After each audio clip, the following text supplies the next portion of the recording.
Good morning students. Shri Ratanlal Kanwarlal Patni राजकीय स्नातकोत्तर महाविद्यालय किशनगढ़ के YouTube channel CCE Raj Kishangarh पर आप सभी का स्वागत है।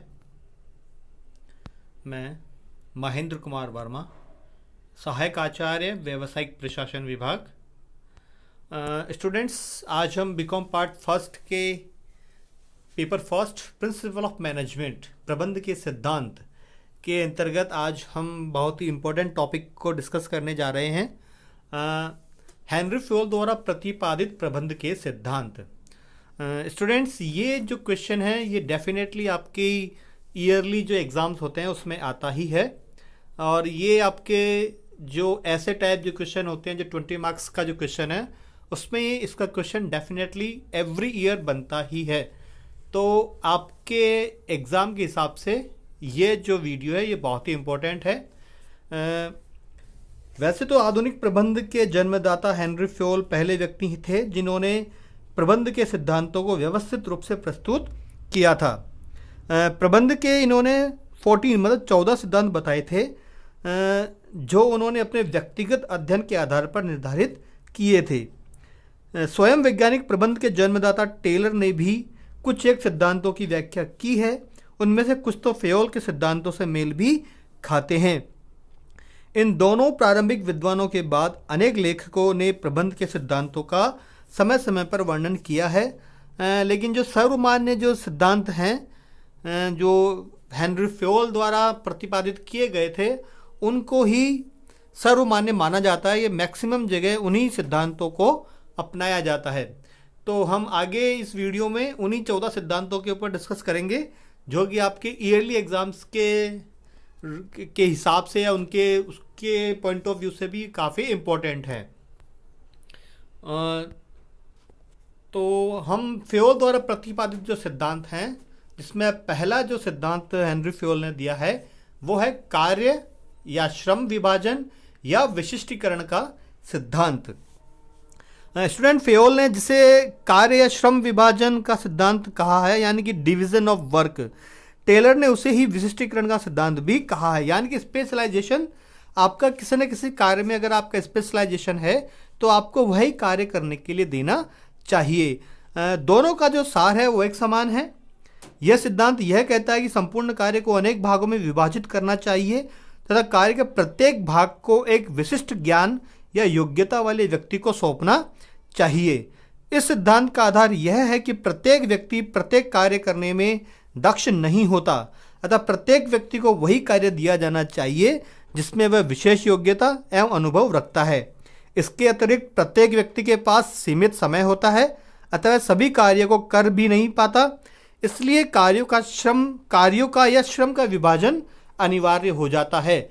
यानी कि उनका कहने का मतलब ये था कि संस्था में जब आप कर्मचारी या व्यक्तियों को अपॉइंट करते हैं तो उनके जो कार्य दक्षता है उसके हिसाब से उनको कार्य सौंपा जाना चाहिए और कार्य का विभाजन भी उसी अनुसार करना चाहिए ताकि वह अपने लक्ष्यों को आसानी से प्राप्त कर सके। दूसरा जो फ्योल द्वारा सिद्धांत दिया गया है वो है अधिकार एवं दायित्व का सिद्धांत। फ्योल ने इस सिद्धांत को प्रतिपादित करते हुए लिखा है कि अधिकार एवं दायित्व साथ साथ चलने चाहिए। यानी कि जिस व्यक्ति को आप कोई कार्य करने का दायित्व सौंपते हैं तो उसके साथ ही उसे कुछ अधिकार भी देने चाहिए। वास्तव में ये एक दूसरे में समाये हुए हैं, यानी कि ये दोनों एक दूसरे में एडजस्ट किए हुए हैं। यह शाश्वत सत्य भी है कि अधिकार दायित्वों को जन्म देते हैं तथा दायित्व स्वीकार करने वाले को ही अधिकार मिलते हैं। यानी कि जो व्यक्ति रिस्पॉन्सिबिलिटी एक्सेप्ट करता है अथॉरिटी भी उसी को मिलती है या मिलनी भी चाहिए। अधिकार एवं दायित्व का सिद्धांत यह कहता है कि अधिकारों एवं दायित्वों में पर्याप्त संतुलन होना चाहिए। संगठन में प्रत्येक प्रबंधक को दायित्वों के अनुपात में ही अधिकार भी दिए जाने चाहिए। यानी कि जितना उनको कार्यभार दिया जा रहा है उसी अनुपात में उनको दायित्वों का भी दिया जाना उचित होगा। किंतु फ्योल ने यह भी कहा है कि प्रबंधकों को अपनी स्थिति के कारण औपचारिक रूप से तो अधिकार मिलते ही हैं, किंतु प्रत्येक प्रबंधक को अपने चातुर्य, अनुभव एवं चरित्र के आधार पर भी कुछ व्यक्तिगत अधिकार प्राप्त करने चाहिए। यानी कि कुछ एबिलिटी अधिकार प्राप्त करने वालों में भी होनी चाहिए। सामान्य जो अधिकार होते हैं वो सभी को मिलते हैं, लेकिन कुछ एक्स्ट्रा क्वालिटीज़ अगर किसी में होती है तो उन एक्स्ट्रा क्वालिटीज़ के बलबूते पर किन्हीं प्रबंधकों को या कर्मचारियों को या अधिकारियों को कुछ अन्य अधिकार भी मिलते हैं। नेक्स्ट जो सिद्धांत है वो है अनुशासन का सिद्धांत, यानी कि प्रिंसिपल ऑफ डिसिप्लिन। प्रबंध का ये सिद्धांत इस बात पर बल देता है कि संस्था की सफलता के लिए अनुशासन परम आवश्यक है। यानी कि डिसिप्लिन किसी भी संस्था के लिए कह लो, आप किसी इंस्टीट्यूट के लिए कह लो, किसी परिवार के लिए कह लो, मतलब किसी भी चीज़ के लिए अनुशासन बहुत ज़रूरी है। अगर आप रोड पे चलते हैं, रोड क्रॉस करते हैं, ड्राइविंग कर रहे हैं, कार ड्राइव करते हैं, मोटर बाइक ड्राइव कर रहे हैं या अन्य कोई कार्य कर रहे हैं, तो उन सभी कार्यों में अनुशासन का होना बहुत ज़रूरी है। इसके अतिरिक्त फेयोल ने यह भी कहा है कि संस्था में अनुशासन स्थापित करने के लिए कुछ प्रयास करने चाहिए, जैसे कि संस्था के सभी स्तरों पर प्रभावकारी प्रबंधकों एवं पर्यवेक्षकों की नियुक्ति। यानी कि जो प्रभावकारी प्रबंधक और पर्यवेक्षक सुपरवाइजर्स होंगे वो जो उनके अधीनस्थ जो कर्मचारी होंगे उनको वो अनुशासन की पालना करवा पाएंगे। कर्मचारियों को कार्य नीतियों की स्पष्ट जानकारी दी जानी चाहिए। और अगला जो उन्होंने जो प्रयास जो उन्होंने बोला है, दंड व्यवस्था का न्यायपूर्ण पालन करना चाहिए। यानी कि अनुशासन आपको पता है कि तभी हो सकता है कि जब कोई न कोई दंड व्यवस्था का संचालन उसके साथ में हो, लेकिन जो दंड व्यवस्था है वो न्यायपूर्ण होनी जरूरी है। ऐसा ना हो कि आप द्वेष के कारण या किसी के प्रति आपकी भावनाएं अच्छी ना हो उसके कारण आप किसी को दंड दें, ये कतई उचित नहीं है। लेकिन कर्मचारियों को, प्रबंधकों को और अधीनस्थ जो भी आपके विभागों में कार्य कर रहे हैं सभी को अनुशासन का पालन करना चाहिए। नेक्स्ट जो सिद्धांत है वो है आदेश की एकता का सिद्धांत, principle of unity of command. यानी कि फेयोल के अनुसार एक कर्मचारी को केवल एक ही पर्यवेक्षक या जो उसका सुपर अधिकारी है, मतलब एक कर्मचारी को केवल एक ही पर्यवेक्षक या अधिकारी से आदेश प्राप्त होने चाहिए। जब एक कर्मचारी को एक से अधिक अधिकारियों से निर्देश या आदेश प्राप्त होते हैं तो भ्रम एवं विवाद उत्पन्न हो सकते हैं। फेयोल ने यह सिद्धांत इस मान्यता पर दिया है कि कोई भी व्यक्ति एक ही समय में दो अधिकारियों की सेवा नहीं कर सकता। मतलब कोई भी व्यक्ति हो, चाहे आप हो, मैं हूं या कोई भी ऐसा व्यक्ति हो, और किसी भी संस्था में, परिवार में हम बात करें तो एक व्यक्ति एक समय में एक ही आदेश का पालन कर सकता है। अगर बहुत से व्यक्ति एक ही समय में एक व्यक्ति को आदेश देंगे तो भ्रम की स्थिति पैदा होगी और वो सभी की आवश्यकताओं को या सभी के कार्यों को करने में भी असमर्थ होगा। आगे उन्होंने लिखा है, जैसे जब एक निजी सहायक को दो अधिकारियों के साथ कार्य पर लगाया जाता है, जब उसे दोनों ही अधिकारी एक साथ बुलाते हैं तब उसे किसी एक अधिकारी को चुनना होता है, किंतु किसी एक का कार्य रुक जाता है। किंतु दो अधिकारियों के निजी सहायक का भिन्न भिन्न समय 10 से 1 और 1 से 5 किया जा सकता है, तो वह दोनों ही अधिकारियों के कार्यों को आसानी से कर पाएगा। अगला जो सिद्धांत फेयोल ने दिया है वह है निर्देश की एकता या समानता का अधिकार। यह सिद्धांत यह कहता है कि सभी समान प्रकार के उद्देश्य वाले कार्यों का एक ही प्रमुख अधिकारी होना चाहिए। मतलब जितने भी समान कार्य हैं उनका एक ही अधिकारी होना चाहिए तथा उन सब समान कार्यों की एक ही योजना बनाई जानी चाहिए। यह हम वैसे बात करेंगे समान कार्यों तथा उद्देश्यों के लिए एक अधिकारी एवं एक ही योजना, वन हेड वन प्लान होना चाहिए। इससे कार्यों में एकरूपता बनी रहती है, सभी कर्मचारियों के कार्यों में समन्वय करना सरल हो जाता है तथा फेयोल ने बहुत ही मनोरंजक ढंग से भी दोहरे निर्देशन पर व्यंग करते हुए लिखा था कि दो सिर वाला शरीर सामाजिक एवं गैर सामाजिक सभी क्षेत्रों में राक्षसी समझा जाता है और वह सब जगह अपने आप को सुरक्षित रखने में भी कठिनाई का अनुभव करता है। यानी कि किसी भी व्यक्ति के अगर दो सिर होंगे तो सामाजिक और गैर सामाजिक सभी क्षेत्रों में उसको एक राक्षस, मतलब एक अलग व्यक्ति ही समझा जाएगा और वो सामान्य व्यक्तियों की तरह कार्य करने में उसको असुविधा होगी। नेक्स्ट जो फेयोल का जो सिद्धांत है वह व्यक्तिगत हित के स्थान पर सामान्य हित को वरीयता का सिद्धांत।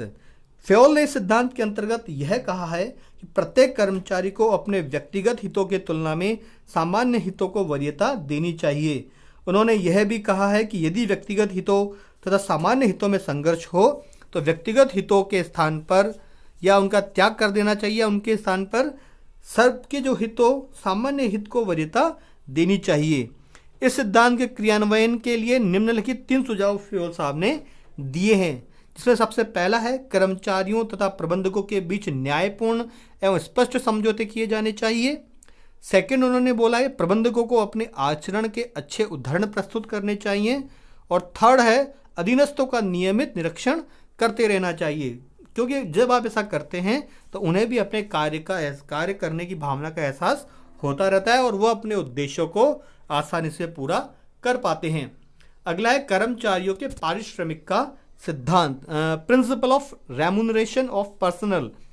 फेयोल का यह सिद्धांत यह कहता है कि कर्मचारियों को उचित पारिश्रमिक दिया जाना चाहिए। यह पारिश्रमिक केवल कर्मचारियों की दृष्टि से ही नहीं बल्कि संस्था की दृष्टि से भी उचित होना चाहिए।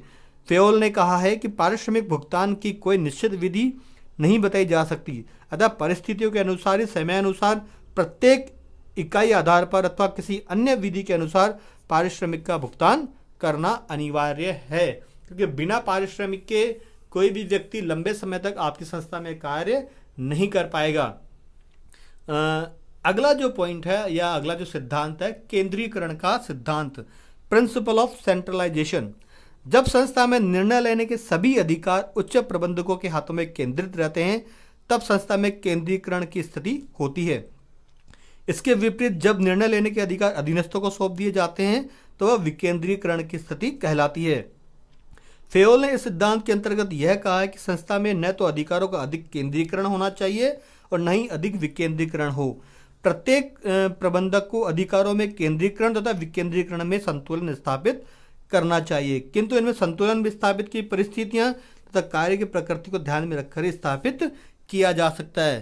जैसा कि उन्होंने बोला कि केंद्रीकरण का जो सिद्धांत है, दोनों केंद्रीकरण और विकेंद्रीकरण दोनों में सामंजस्य की स्थिति एक प्रबंधक को अपनानी चाहिए। न तो ज़्यादा अधिकार अपने पास में ज़्यादा से ज़्यादा सुरक्षित रखे और न ज़्यादा से ज़्यादा अधिकार अपने अधीनस्थों को, अपने अधीनस्थ कर्मचारियों को सौंप दे ताकि वो ऐसे डिसीजन लें जिससे संस्था को हानि हो सके। मतलब दोनों में आपको सामंजस्य की स्थिति में रखना जरूरी है।